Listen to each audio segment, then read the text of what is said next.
מושלם, שחצן, מטפטה. תוציאו אותה מיד.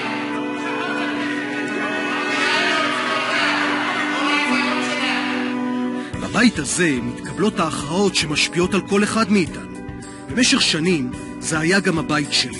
שלינה עלייך מעל רגלייך שאת מדברת על הארגונים האלה. פעלתי כאן במאמץ גדול להשפיע, לחולל שינוי. עורכים כאן מסע של סתימת פיות. תוך כדי המאבקים הבלתי פוסקים, התחזקה ההרגשה שלי שמה שקורה כאן, במוסדות השלטון, בפוליטיקה, הוא חשוב מאוד, חיוני, אבל הוא לבדו מתקשה להביא את השינוי שלמענו נבחרנו.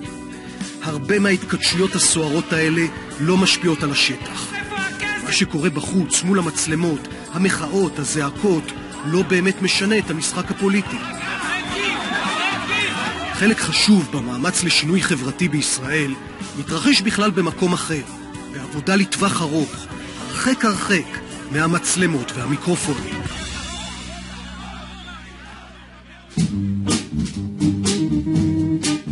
לאחר שנטלתי פסק זמן, יצאתי למסע. רציתי למצוא את האנשים שעושים את השינוי מהשטח, מהשורש, כאלה שחיים את השינוי הגדול הזה יום-יום, קודם כל בחיים שלהם עצמם. במידה רבה זה מסע גם אל השורשים האישיים שלי, אל התנועה.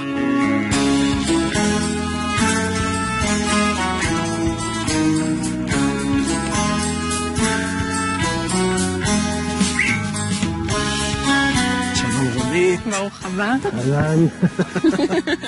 ברוך הבא. קיבוץ משל, קיבוץ המחנכים הכי גדול בארץ. ברוכים הבאים.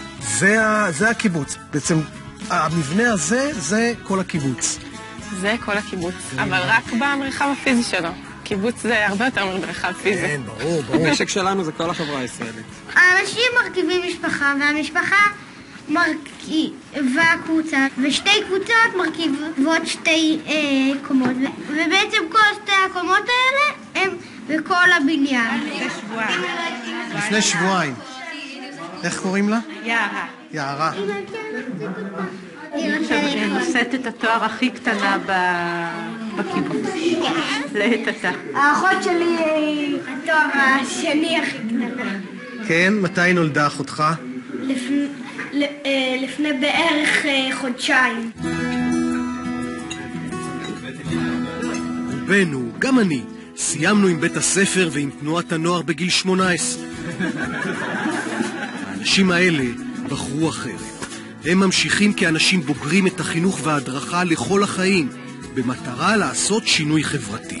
הדרך שלהם נתקלת בהתנגדות, אפילו בקרב חברים לשעבר, לעתים בני משפחה, שמתקשים להבין ולקבל את הבחירה שלהם בחיים שיתופיים כאלה.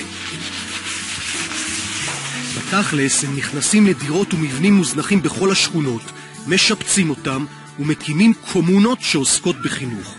זו יצירה ישראלית מקורית, חידוש עולמי, קיבוץ עירוני, קיבוץ של מחנכים.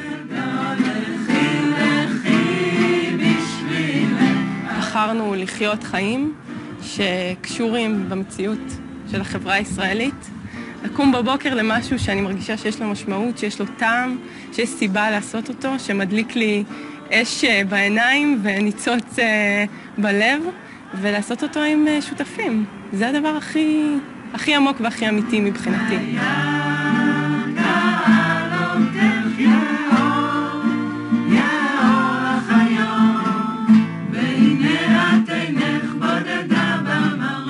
זה הקיבוץ, פה זאת הקבוצה הבוגרת, פה זה הבית שלי. אז פה אני גרה, כאן אנחנו 9 בקבוצה, זה נקרא אדומה. לא סתם הווילונות אדומים, המפה אדומה. בדיוק חזרנו מקניות, אז מולים את המקרר. באתי לקיבוץ הזה, בעיר העתיקה בבאר שבע, עם המון סקרנות. הוא חלק מתנועה גדולה, דרור ישראל הנוער העובד, וזו מהפכה. בשקט, מתחת לרדאר, קמו בשנים האחרונות עשרות קיבוצים כאלה עם מאות קומונות, בשכונות בכל הארץ, ממצפה רמון ועד נהריה. שעות הערב, רוב החברות חוזרות. בדרך כלל אנחנו מכינים ארוחת ערב ביחד, יושבים בפסנתר, יושבים בסלון, עושים ישיבות. הרבה פעמים עושים פה ישיבות. בת כמה את? אני בת 31. אני חיה פה ב10 שנים האחרונות. וכל הזמן זה עם כל האנשים האלה ביחד? החבורה המרכזית פה של הבוגרים, אז כן, אנחנו פה מהצבא. ואתם קבוצה? אנחנו קבוצה. אוקיי, וכמה קבוצות כאלה יש בקיבוץ של באר שבע בכל הבניין? בבניין יש 3 קבוצות, שהם 25-26 חבר'ה, וחוץ מזה יש עוד קרוב ל-40 חברות מפוזרות בעוד 4-5 קבוצות. זאת אומרת, קיבוץ באר שבע של דרור ישראל זה משהו כמו 70 איש. כן. קיבוץ באר שבע. קיבוץ העירוני באר שבע. אז בקיבוץ העירוני אין רפת ואין בתים קטנים עם דשא כמו בקיבוץ הוותיק. אבל כן יש רוח שיתופית שחשבנו שנעלמה מזמן. האנשים האלה חיים יחד עם קופה משותפת. ויש גם חידוש גדול. הם כולם מחנכים שעובדים בתוך הקהילה כדי לשנות את החברה הישראלית. מה שאנחנו מנסים ליצור פה זה מטפלים קהילתיים צעירים שמדברים את השפה של המבוגרים והזקנים, ושהמפגש שלהם איתם יהיה משהו שמצליח בעצם לגשר את הפער שעכשיו אין לנו לדבר עליו. לא, אין לי פער בין הגילאים. לא על הפער בין הגילאים, הפער על השפה. את יכולה ללמד אותי המון, אני רק לומדת מכם. קיבוץ יכול להיות בכל מקום. קיבוץ לא חייב להיות רק במקום פיזי. ובמעבר הזה הדבר החשוב ביותר זו לא רק החקלאות ולא רק ההתיישבות, אלא החינוך. החינוך הופך להיות הדבר המרכזי של התמודדות על נפשה של החברה הזאת. שהיא לא תהפוך להיות חברה לאומנית, גזענית, ובעיקר חברה עם פערים חברתיים עצומים. טיפול קהילתי בעינינו זה מקצוע העתיד, לבוא ולעשות משהו בחברה שנותן לך משמעות, שנותן לך מקום ליצור בו, מקום לבנות בו, ולא לגדול להיות אנוכית ולבנות רק לעצמך. תקלו לפה. וגם נראה לי אני חיה פה בנגב כבר המון שנים, ואני מאוד מאוד רוצה להצליח לייצר כמה שיותר שותפים לעשייה שלי. אתה יוצא בטלוויזיה? זהו, זו ציונות של היום. טוב, ניתן לכם להמשיך, אני חושבת. זה מה שאת מרגישה? כן, מאוד. אני מאוד קמה לזה בבוקר במקום הזה.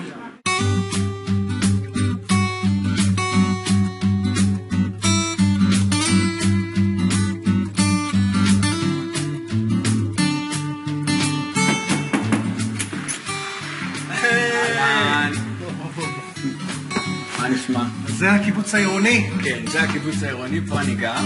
אבל אני אראה לך קצת את חיפה ככה מבחוץ קודם. יפה פה. יופי. איזה אוויר. אוויר חבל. הזיהום של חיפה. הזיהום של חיפה, כן. פה פחות מרגישים, אבל הוא נוכח. הקיץ, אז הגג הזה כל יום עומד בחברים וחברות. רואים סרט, צוחקים, רוקדים, מנגנים.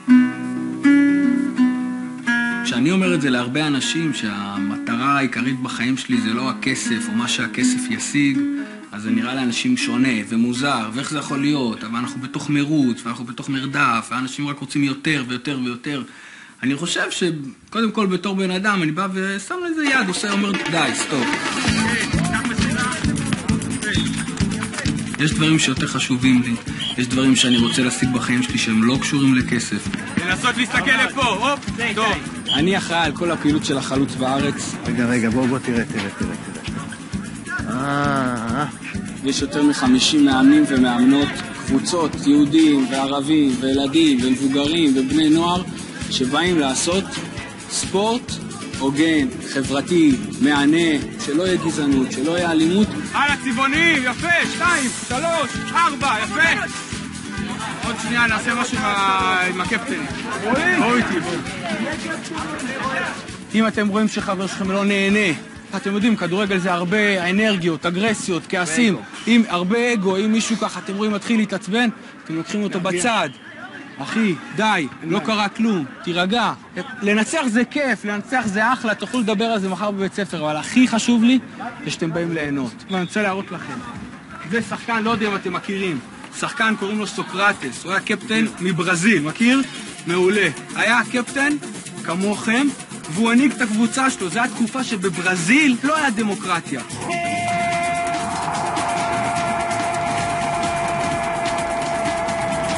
אז הוא בא בסוף המשחק, מרים שלט, אומר, דרך הכדורגל אפשר לשנות את החברה. ואתם מבחינתי ככה, אני אומר לכם בשיא הרצינות, מסתכל לכם בעיניים, אתם ככה, אתם בשביל החברים שלכם, לוקחים אותם קדימה. לא יהיו פה כרטיסים צהובים, כרטיסים אדומים, אין את זה אצלנו, שלא יהיה אלימות, שלא יהיה גזענות בספורט. נלחצו ידיים אחד לשני, משחק טוב.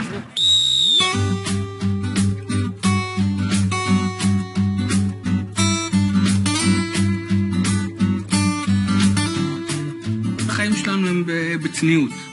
למה אתה עם הצניעות? צניעות, זה בסדר להגיד. בתכלס איך זה עובד? נאמר מבחינתך. בתכלס חסר לי קצת כסף. אני הייתי מעדיף עוד קצת. כל ההכנסות שלנו נכנסות לקופה אחת משותפת. והקופה הזאת יוצאים תקציבים לקבוצות. והקבוצות מנהלות גם את הדבר הזה באופן משותף. ויש גם תקציבים אישיים, והם יקנו משם את הג'ינס שלהם, הם יקנו משם את הנעליים ואת האוכל בחוץ שהם ירצו, ויש גם הרבה דברים שאנחנו נקנה יחד. יש צי רכב שאנחנו מחזיקים באופן משותף. חלק מהעניין שאנחנו חושבים שפיצחנו בשינוי מהקיבוץ הישן, זה באמת העניין של הקבוצות הקטנות. זה דורש המון כוחות. המון כוחות. כל החיים שלנו פה בנויים מדיאלוג, בנויים משיחה. אין תקנונים לשום דבר. לכלום. לא להתנהלות הכלכלית שלנו, לא למה קורה בבתים, לא לחינוך של הילדים ולגידול הילדים. אין תקנון. אפילו לא למי מצטרף לקיבוץ ומי עוזב ואיך עוזבים. הכל מתנהל דרך שיחה ודרך דיאלוג. יכול להיות שאני צריכה משהו, אבל בגלל שאני יודעת שעומר צריך משקפיים, ושזה צורך יותר חשוב או דחוף מהג'ינס החדש שאני צריכה, או לא משנה מה, האחריות שלי עליו היא מה שמצליחה לגרום לנו ביחד לקבל את ההחלטות בצורה משותפת. זה בסדר גם שהאנשים האחרים הללו מחליטים מה תקני, מה לא תקני, כן תיסי לחול, לא תיסי לחול. מה עם זה? מה עם זה? מה בסדר או לא בסדר בזה? אבל זה כסף שלך, נאמר את מקבלת ירושה מההורים שלך. יש פה הכרעה משותפת. לא, אני אשאל שאלה, נגיד את מקבלת דירה ירושה מהמשפחה. כן. את צריכה לתת את זה לקבוצה? היום לנו בקיבוץ כרגע אין שום הסכמות שנוגעות לסיפור הזה של הירושות למשל. אני חושבת שזה אחד מהדברים הגדולים שאנחנו נתמודד איתם לאבא. תשמע, לפעמים גם רוצים שיהיה יותר. עומר, צריך לעבוד יותר בשביל זה. יפה. תענה אתה קצת, מה אתה חושב? לא, אתה נהדר, באמת. כיף לי להסתכל עליך.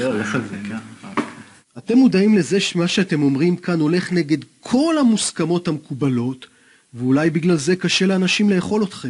תראה, מי שמאוד מכיר, אז לדעתי הוא מאוד אוהב ומעריך.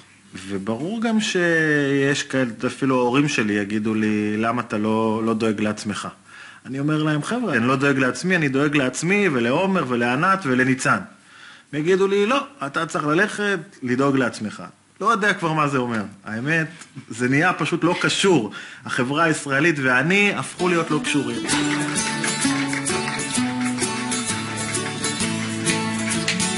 בגלל שאנחנו הרבה אנשים בבית, אז יש 3 שירותים, 2 כיורים, פה יש אמבטיה. מתחם כביסה משותף. פאר. מכבסה.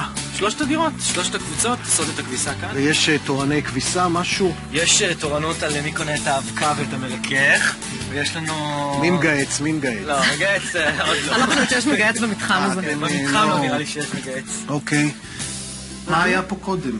היה פה קופת חולים, ארוסה, שלא קרה בה כלום המון שנים. ואז הפכתם את זה... בעצם רכשנו את המקום הזה, והפכנו אותו ל3 דירות שאפשר לחיות בהן. נגיד אני רוצה בערב לשבת לראות טלוויזיה בלי חולצה או תחתונים, אני יודע, זה הבית שלי ככה. אי אפשר פה, כל הזמן עוברים פה אנשים, יש פה מלא המולה כל הזמן. אז קודם כל, להסתובב עם תחתונים מבחינתי זה לא מקובל. זאת פריבילגיה שיש רק לכם לגברים, לי אין אותה. אבל חוץ מזה, אם שאלת על פרטיות, אז אם צריך פרטיות, אז אפשר, אז מאפשרים אותה. סך הכל אנחנו פה אחד בשבילו שנייה. נגיד מישהו יש לו חברה, רוצה להביא הביתה. תראה, לא תמיד זה עובד. זאת אומרת, יש פעמים שיש חוסר רגישות, ולא מצליחות לראות את מה שצריכות, אבל אני חושבת שזה משהו שהוא... שוב, הוא נבנה. אוקיי. ופה, אחד מששת החדרים, זה החדר שלי. יש איזה משהו פה בצורת חיים הזאת שאתם כאילו לא מתבגרים. איך אני אסביר את זה? אנחנו נשארות צעירות לנצח. אצלנו כשמגיעים לגיל מסוים, הם מתחתנים, גרים בזוג, בחדר, משפחה. אצלכם אתם, כל אחד החדר שלו. זה המקום שלו. כן, אבל זה שונה מבן אדם לבן אדם. אנחנו נראה לי מנסים לעשות משהו אחר. לחיות בקבוצה בגיל 31 אחרי 12-13 שנה של לחיות בשיתוף, זה כבר ממש בחירה ברורה.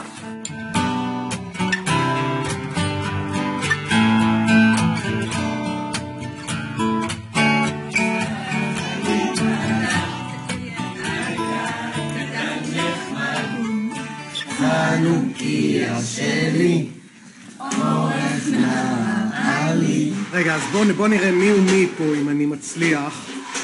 זה שלך, נכון? שמות, מה זה? מיכאל של... נועם. ואבידן של דפנה. זאת יעל. והיא שלך. וזאת אביגיל. והיא שלי. אז מה, ככה דמיינתם את הקבוצה שלכם? עם מלא ילדים מסביב וזה? אני וחגי לצורך העניין אנחנו ביחד באותה קבוצה מכיתה י"א. אנחנו מכירים מכיתה ז'. אם תעשי את החישוב, אנחנו עשרות שנים ביחד. עכשיו בגלל שאני אבא, אז אני אמור להתרחק ממנו? לא מתאים לי. בכיתה ז'? כן. משתתף בצערך. אבישי ואני מכירים מכיתה... אני צוף ג'. מכיתה ג'. אני ורוני... את והוא מכירים מכיתה ג'? באותה כיתה, באותה קבוצה בקל. אתם אבא ואמא בקבוצה, ואתם לכל אחד יש לו חדר לבד, והילדה היא בחדר אחר, עם ילד אחר. זה לא רגיל. מה רגיל? שאלה טובה. לך אין ילדים, נכון? נכון. אישית. אז נגיד הילדים האלה בשבילך הם, מה, אתה רואה את עצמך כמו דוד נגיד, או... כן, של מי יותר? אלינור היא גרה איתי. אני חבר של האדם, אני שותף שלו, יש לו ילדה. זה משהו שגם משפיע לי על החיים, ואני בוחר כמה להיות קשור גם אליה. עם אלינור, בת של אלינור שמרית. אז גם אחד משותפים בגידול. ולפני חודש בערך עשינו שיחה, צריכים להחליט אם לגמול אותה או לא, מחיתולים. אז הלכתי, למדתי את הנושא הזה שבוע, דיברתי עם אלני, בדקתי באינטרנט עם אחותי שכבר יש לה 2 ילדים, אחותי הקטנה כאן. ועשינו פה שיחה כולנו ביחד, להגיד איך עושים את זה. חשבתי שותף מלא לגידול וכל מה שזה אומר. המרכז של מה שקורה פה זה הבחירה של המבוגרים אחד בשני. אנחנו קמים בבוקר למפעל חינוכי משותף, אנחנו חוזרים בבית לאורח חיים משותף, אנחנו ערבים אחד לשני. הכל זה מתחיל מאיזושהי חוויה מעצבת של תנועת נוער. ואז פתאום אתה מבוגר ואומר, בוא'נה, אני באמת יכול לשנות את העולם, זה לא רק דיבור של ילדים. ואז אתה גם, לצורך העניין, המקום הזה בנוי באופן הזה. זאת אומרת, לקחנו מקום פלט, הכל פה זה קירות גבס. בא ילד, בוא נוסיף קיר גבס.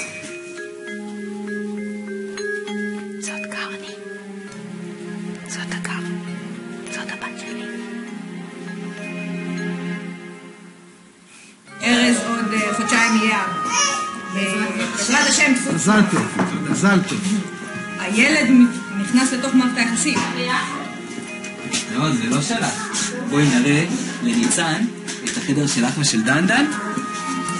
אלינור, של מי המיטה הזאת? דנדן. יפה. המעניין בחיים הזה שאין הפרדות. אוקיי, אז אתה כל הזמן במשימה ואתה כל הזמן בשיתוף. אני רוצה להיות אבא, אז הבית שלי צריך לאפשר לי להיות אבא, ולהמשיך לחיות את החיי תנועה שאני מעוניין בהם. אז אני פגשתי את שמרית על חוף הים, ונראתה לי מדליקה, אז פניתי אליה, והיא לא שמה עליי. אבל עם הזמן, נוצר בינינו כימיה. זה ממש לא הסיפור. השאלה היא בעצם, שאני שומע אתכם, האם המשפחה, שזה מה שמוכר לרוב רובם של האנשים שנגיד רואים אתכם עכשיו, זה משהו שבא לפני הקבוצה, עם הקבוצה, אחרי הקבוצה, מה פה המדרג? זה אני חושב מה שרוב האנשים שואלים את עצמם. תראה, אני מכירה בחברות עם אדם בערך 10 שנים, אבל ביחד עם זה יש עוד הרבה אנשים שאני שותפה שלהם המון שנים. כלומר, אמרתי לך, יש אנשים שאני חי איתם 17 שנה. וזה לא בהכרח בא בקשר היררכי מסוים. כלומר, זה בא ביחד. אני חושב יש בי איזה פחד כזה, קצת ילדותי כזה, שהיא תגיע לאיזה גיל של תנועת נוער, והיא תבחר ללכת לאיזושהי תנועת נוער. אל תגיד שמות של... היי, כמו שאתה בחרת. אולי בניגוד למה שההורים שלך רצו בשבילך. בחרת מה שאתה בחרת. אז אני לא אגיד לך שכאילו... גם אם היא תלבש חכי, יכאב לנו הלב בצורה... תזרי, אני הייתי עם שבט פה בראשון, אז אל תתחיל איתי עם הצופים. אני מכיר מישהו שאמר לי, תשמע, הם יכולים לעשות מה שהם רוצים, אבל אני לא חייב להסיע אותם.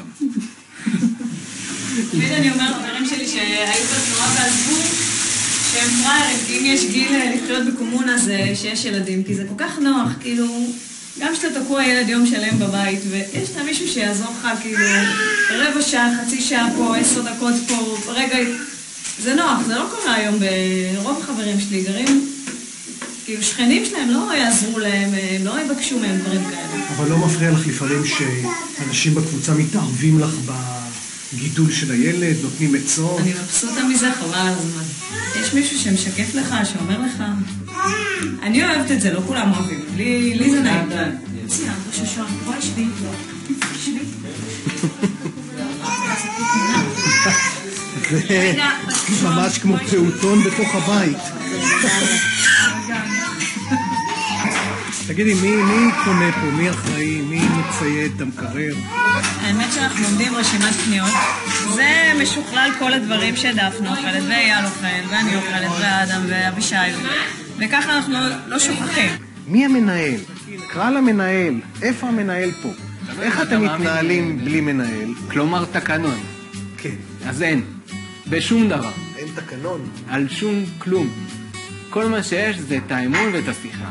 זה הסלון, זה שירן, זאת טל. הקריירה הפוליטית מרשימה של סילבן שלום, שכיהן ב7 משרדים, בהם האוצר והחוץ. התגלות צופי ערוץ הכנסת.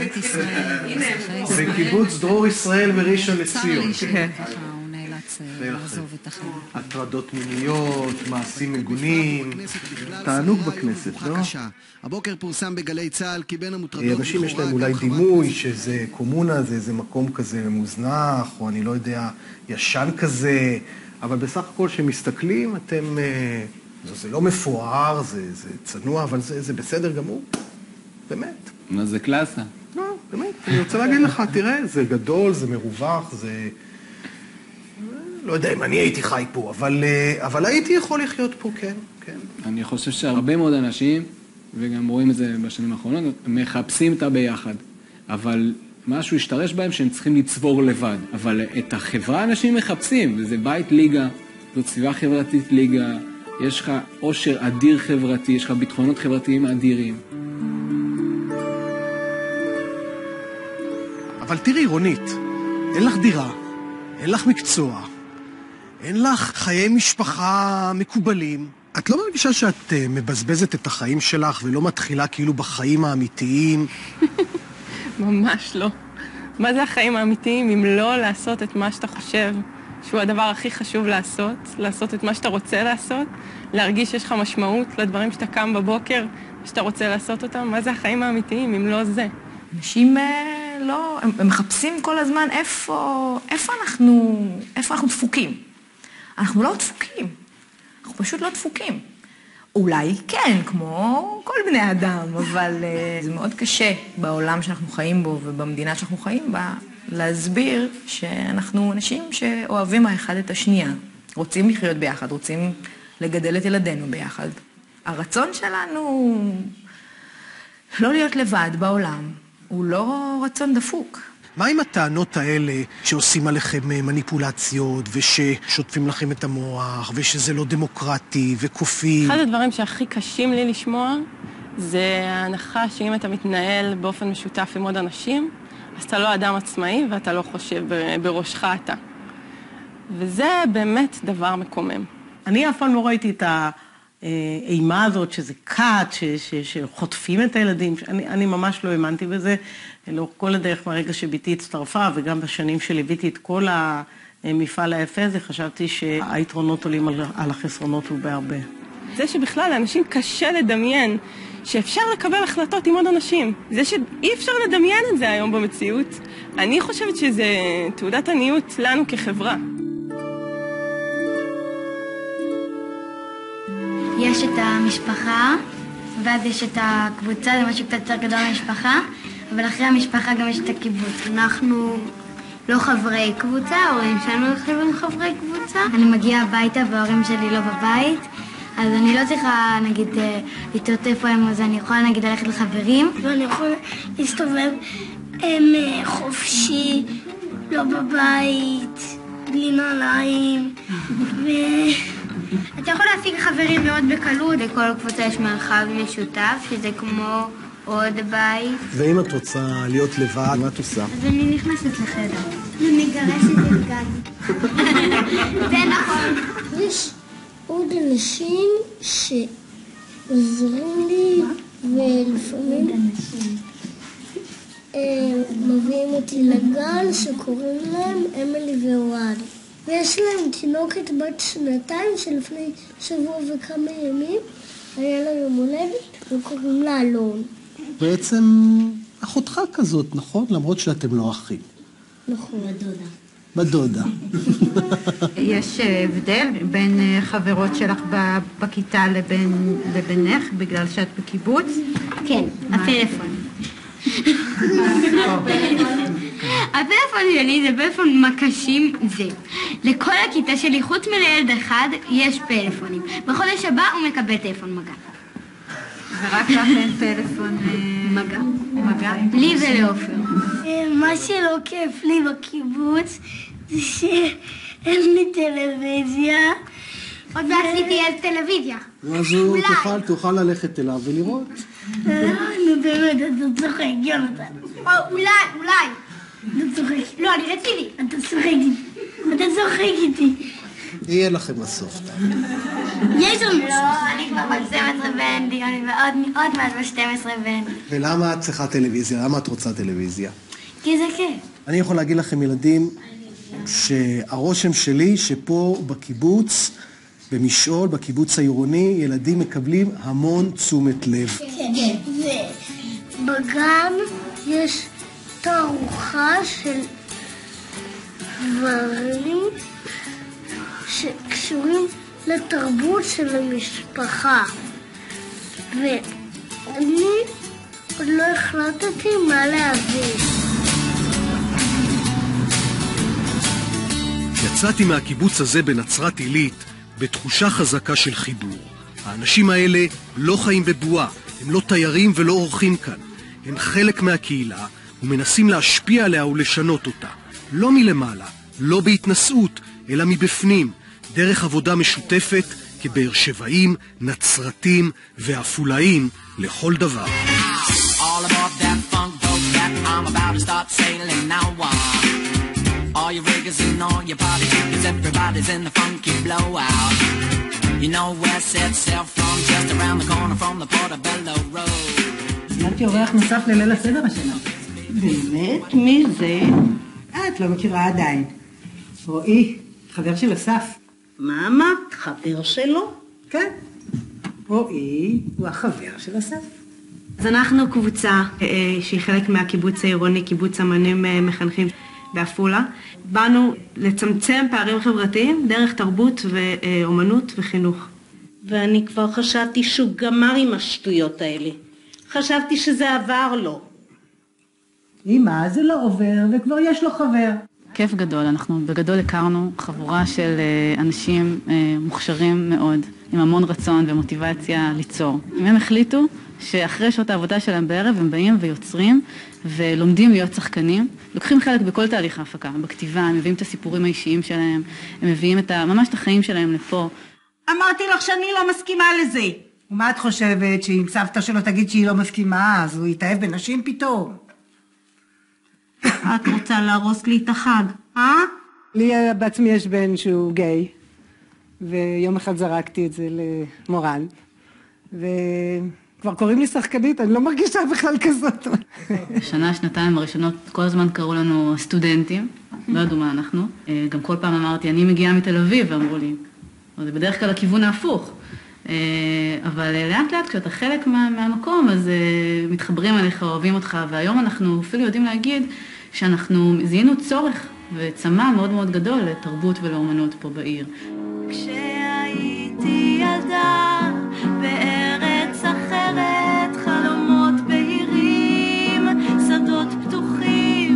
האומנות שלנו מאוד מושפעת מאיפה שאנחנו נמצאים. כשאני בעפולה ואני יוצרת ואני כותבת שירים, אז הם פתאום מקבלים תפאורה אחרת ותוכן חדש.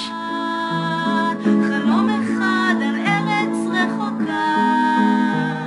גם השיר הזה הוא נכתב מתוך ממש מפגש כמישהי שעבדה בבית קפה עם אישה מבוגרת עולה, והסיפור עלייה שלה נכנס אל תוך השירים ואל תוך האומנות.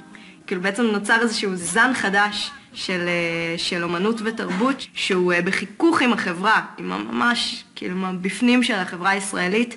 אתה חושב שאני עכשיו הולכת לחתום לך ואתה בא עם כל מיני מילים, הסכם, הסכם, הסכם, הסכם? לא חותמת לך על כלום. כל דבר שאנחנו עושים פה בתוך השכונה, אנחנו מנסים לעשות את זה מתוך השכונה ועם תושבי השכונה, המסגרות החינוכיות שלנו, ואנחנו קיבוץ מחנכים, אנחנו לא רק קיבוץ עירוני חיים לנו בתוך בועה. במובן הזה אנחנו באים לעשות ולהשפיע ולשנות את השכונה מתוך חינוך. אנחנו מתעקשים עם עצמנו, וזה התעקשות, שלא להיות בועה, שלא ליצור משהו שהוא רק לנו.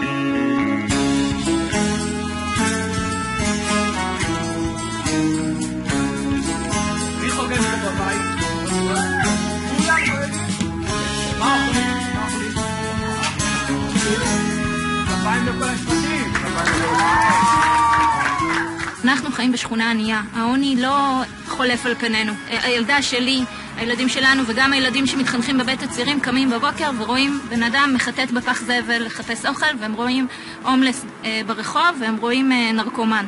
להשמיע את הקול של השכונה ביחד עם התושבים, זה מבחינתי העשייה הפוליטית הכי משמעותית היום. בוא ניקח רגע את המילה לדפוק, בסדר? מי דופק את מי? זאת אומרת, רק גברים יכולים להשתמש במושג הזה. אני חגי, אני חבר בקיבוץ אמיתי של תנועת הבוגרים של השומר הצעיר, ברחובות, קיבוץ מחנכים. מתעסק עם בני נוער, סיפור של התבגרות מינית, מיניות בריאה, מיניות מטיבה, כמו שאנחנו אוהבים לקרוא לזה. בעצם דברים שמעניינים נוער, ובדרך כלל לא מדברים איתם. רובנו, בסדר? היינו רוצים לעשות מין עם בנות, ואז בעצם באיזה שפה הם יכולות לדבר על המין שאנחנו רוצים לעשות איתם? לשכב. אוקיי, סקס. לשכב. מה עוד? לשכב. לשכב. יש להם פחות מין, זה אומר שיש פחות תפקיד גם באיזשהו מקום. רגע, תראי איתי. זאת אומרת, יש להם פחות תפקיד, לא כי באמת יש להם פחות תפקיד, אלא כי השפה שלנו, היא מוציאה את זה בחוצה. זה גורם לנו לזלזל בזה. אין לנו כותרות. ולמה זה דבר שאתה כחבר קיבוץ מחנכים צריך לעשות? זה מתקשר לחברה הישראלית. זה חשוב כי אם אנחנו לא שם, זה אומר שהם שם לבד, והלבד הזה הוא לא באמת לבד. הוא לבד שיש בו גם פורנו, שיש בו פרסומות, שיש בו סרטים שלא אומרים תמיד. בפשט, מה זה המילה כוסית? אני הגעתי לזה כי אני הייתי בחדר יותר מבודד משאר הילדים, כי הייתי בארון, שזה בכלל סיפור אחר של על מה מותר לדבר ועל מה אסור לדבר. ואני חושב שמרגע שהתחלתי לעבוד עם נוער, אז ראיתי שבעצם גם הם, כמו שאני צריך שיחה כזאת, אני רואה שגם הם צריכים את זה. לפעמים הם מבהילים את מערכת החינוך, כי הם באים עם סדר יום, ומערכת החינוך שלנו היא כל כך שותקת, כל כך אילמת, כל כך מפוחדת מסדר יום ערכי, שקשה להכיל אותם בתוך המערכת, והרבה פעמים הם עושים את התפקיד הזה של מישהו מוכן להגיד את הדברים בכיתה או בבית ספר ולשאת את הדגל של האמירה הביקורתית או של השינוי. הם לא מפחדים. הם לא מפחדים. שכונת קריית משה, יש בה אחוז גבוה באוכלוסייה מהעדה האתיופית. השכונה, כמו שאתה רואה... לא פשוטה, לא פשוטה.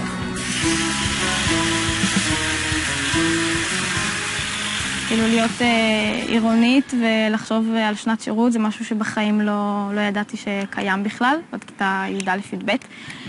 ולבחור בזה בתנועת הבוגרים, אז היה לי מאוד ברור כי זה נתן לי מקום לא רק להמשיך לעשות את הדברים שאני אוהבת לעשות, גם להמשיך להתפתח, גם בהדרכה שאני מאוד אוהבת וגם באנשים שסביבי, השומר הצעיר. אני מרגישה שזה מקום מאוד טוב בשבילי, מאוד מפתח. ואיך ההורים שלך מקבלים את כל זה?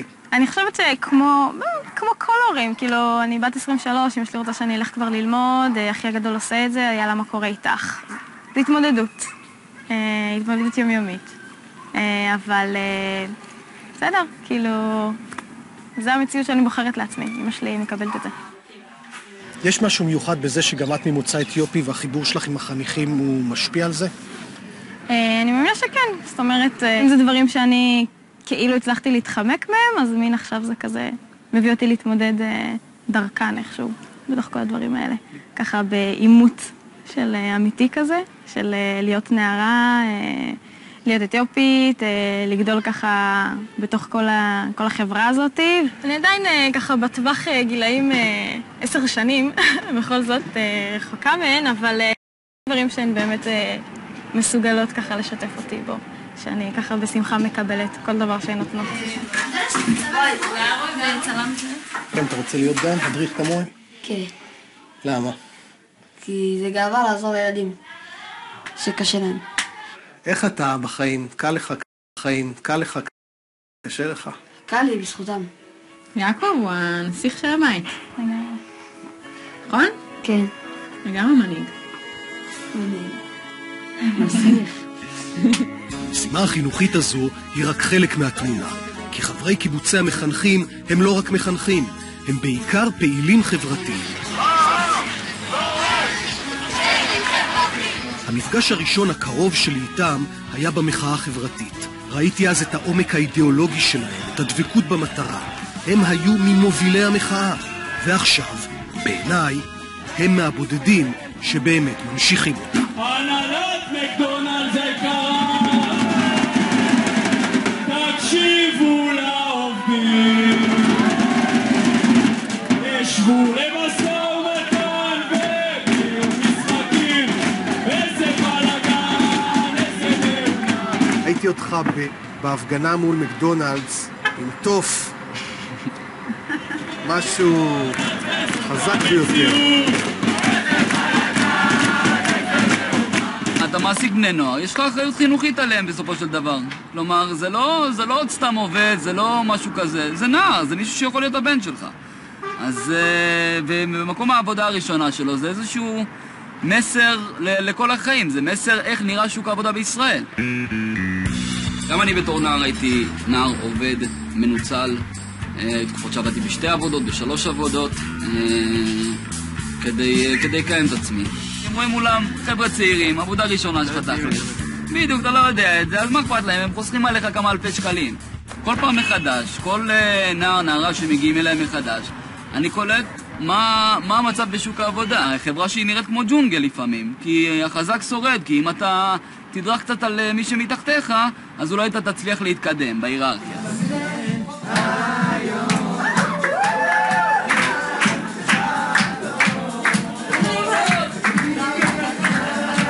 גדלתי בסביבה שהיא מאוד ימנית, מאוד גברית, כוחנית, ולפעמים זה קצת קשה, לפעמים זה קצת, אתה יודע, מתי כבר תעשה את המיליונים שלך, אתה כזה מוכשר, עשית הרבה דברים בחיים שלך, אני יודע מה, דברים כאלה.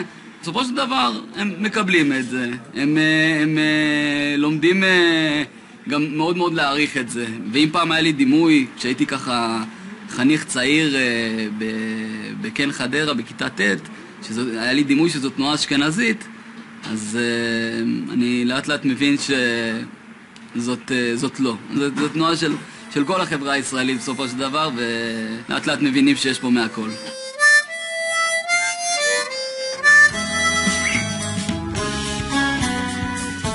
כשהקשבתי לרונית ויעלה, לאדם, עומר, זהבה ודנה, שאלתי את עצמי, איך זה שהאנשים האלה, עם כזה להט וגם ניסיון אדיר בשטח, לא מביאים את כל המטען הנהדר הזה לזירת ההכרעות ולא הולכים לפוליטיקה? לא רוצים להיכנס לעולם הפוליטי-מפלגתי. אני אגיד לך את זה, אני מקווה שלא תיעלב. יש שבר בין הנבחרים לבין הציבור. החינוך זה המגרש הלאומי. אני מאמין בכך בכל ליבי. ההכרעות הפוליטיות הגדולות, בסופו של דבר, הן שמשפיעות על התהליכים החברתיים. אי אפשר לייבש את הים בכפית. אם רוצים לייבש את הים, צריך להעמיד סכרים. בשביל להקים סכרים, צריכים הכרעות פוליטיות. איך אובמה ניצח בשתי מערכות בחירות?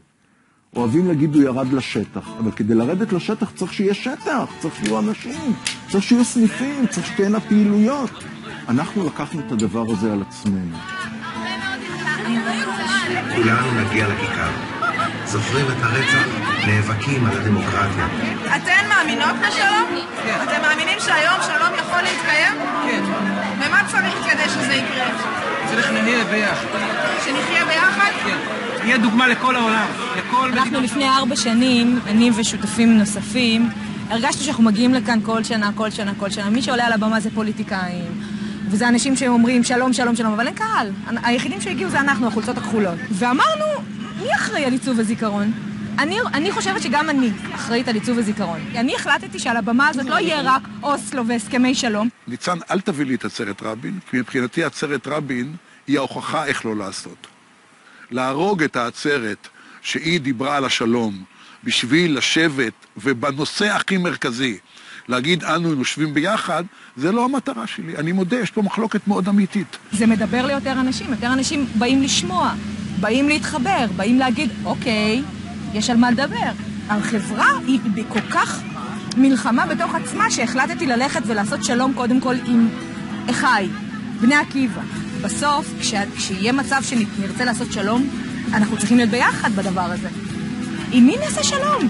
אנחנו לבד, כל אחד הולך לפינה שלו, ואף אחד לא מדבר עם אף אחד. איך תעשה שלום ככה? במשך חודשי המסע הזה ביקרתי בעשרות קיבוצי מחנכים בכל הארץ.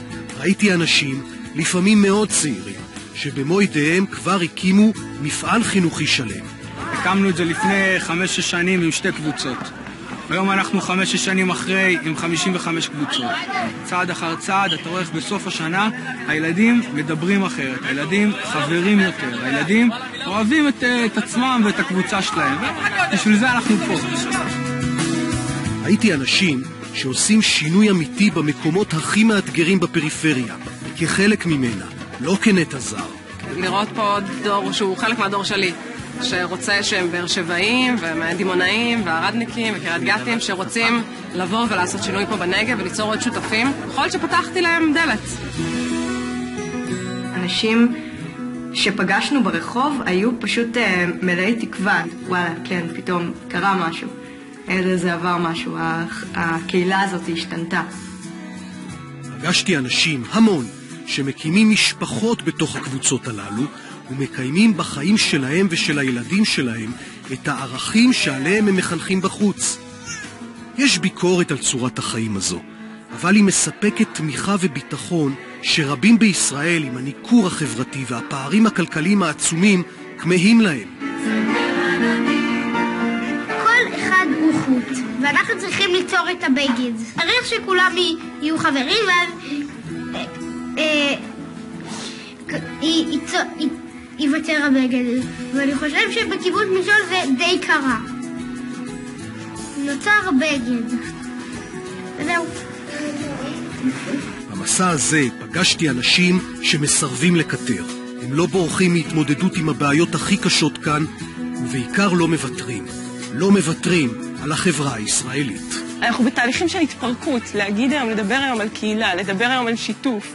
זה דבר שאנחנו היינו עסוקים במשך 10 שנים בלפורר אותו בחברה הישראלית. ועם הדבר הזה אני והחברים שלי לא מוכנים להשלים, ולא נשלים. שחקי על החלומות. זה אני חולם שח. שחקי באדם עם. כי עודני מאמין בך.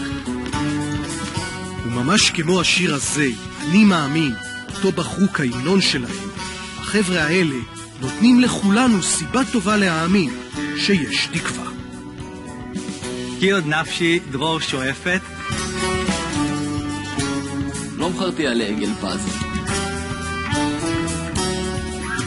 כי עוד אמין, גם באדם. גם ברוחו רוח אז. כי עוד האמין גם באדם. גם ברוחו רוח אז.